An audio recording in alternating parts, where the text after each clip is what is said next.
So today we're going to talk about how to shift on a motorcycle. So we're going to be covering 3 different ways to do this: the traditional way or the beginner way. And then next we're going to talk about shifting without the clutch and using a quick shifter. And then I'm going to show you the best way to do it, which is a little bit more advanced. So if we take a look right here at the gear pattern, first gear is going to be down towards the ground. If you go half a click up, that's going to be neutral. Full click up is second, another click third, fourth, fifth, etc. So let's take a look at the first way, which is going to be the most basic way. So what you want to do to upshift, close the throttle, pull in the clutch, click the shifter all the way up, release the clutch smoothly, and then roll back on the throttle. So if you listen here, as the bike gets louder, I just upshift into the next gear, and now we're going to faster speed. As the RPMs increase, same thing. We want to upshift, and we're just basically feeding it more to go faster.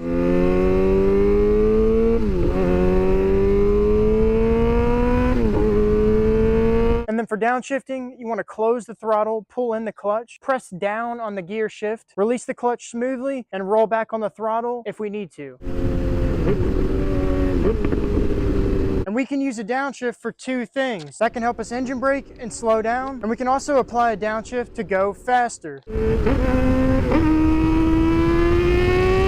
Now let's look at some mistakes new riders make when learning to do this. Giving it throttle too early. Because it seems like a lot, new riders have a tendency to give it throttle while the clutch is still pulled in.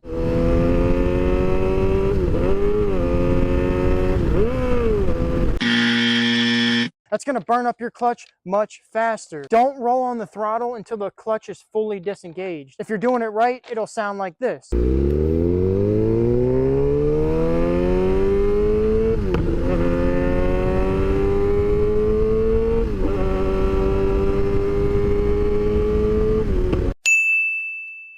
It's also going to take time to learn the gearbox. It's a common mistake to shift too early, and that's bad because we're going to lose power and we're going to burn more fuel.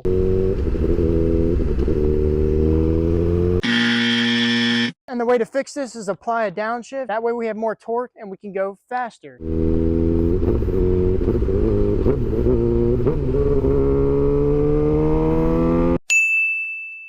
So another mistake is being too jerky on the controls. You never just want to dump the clutch. You always want to release it smoothly, especially when you're downshifting, because the RPMs are going to raise and that's going to cause the bike to jerk.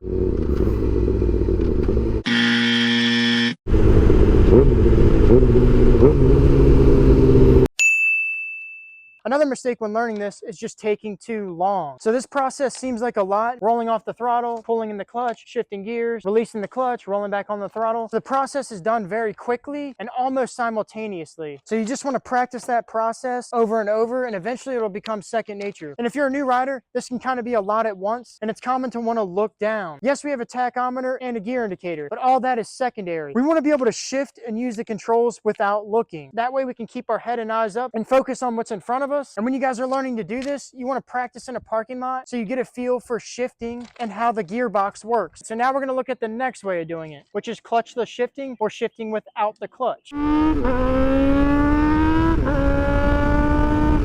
upshifting is a little bit easier, so we're going to explain that first. The trick with upshifting is this motion right here, cutting the throttle like this so we can unload the transmission and slip the bike into gear.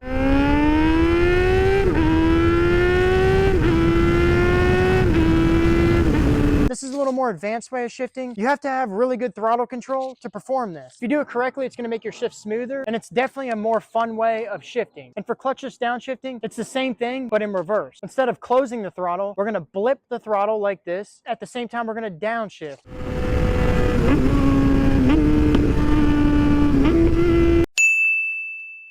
Now this one's a little bit more tricky. If you don't do it right, the bike's going to jolt forward on you. If you guys have ever been in a performance car that has paddle shifting, if you downshift, it automatically blips the throttle for you. That's exactly what we're trying to do, but we're trying to do it manually. But the biggest mistake when trying to do this is timing. If you don't time it correctly, this will not work and it's not going to be smooth. As soon as you blip the throttle, you got to put it in gear. This is done simultaneously and very quickly. So what is a quick shifter? Basically, it's the same thing as clutchless shifting, but it cuts the power to the back tire really quickly, allowing you to slip the bike into gear.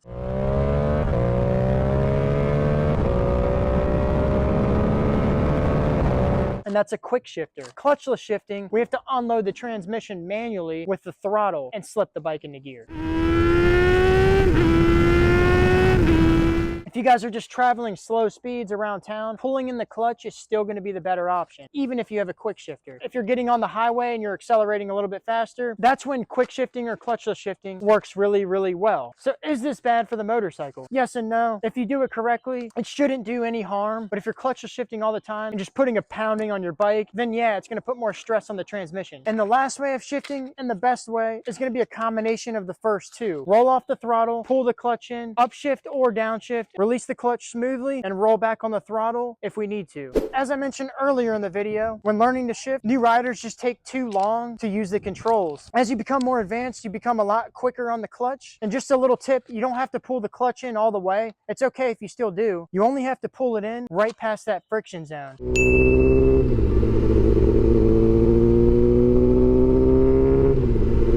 There's really no difference from this to pulling it all the way in. It's not going to do any damage to the motorcycle, and it's going to be much faster and smoother if you do it this way. And that just comes with knowing your bike and understanding the friction zone. So get used to using 1 or 2 fingers and pulling in that clutch and releasing it smoothly but quickly at the same time. You can apply a downshift like this,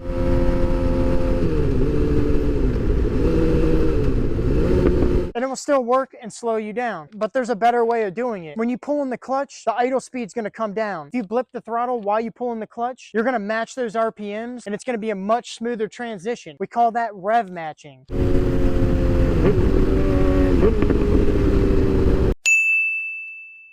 That's going to be the best way to downshift. It's going to be smoother and it sounds so much better. And it's also better for the bike as well. And for upshifting, it's going to be better to use the clutch if you're just putzing around traveling slow speeds. As you accelerate faster, that's when you can shift without the clutch.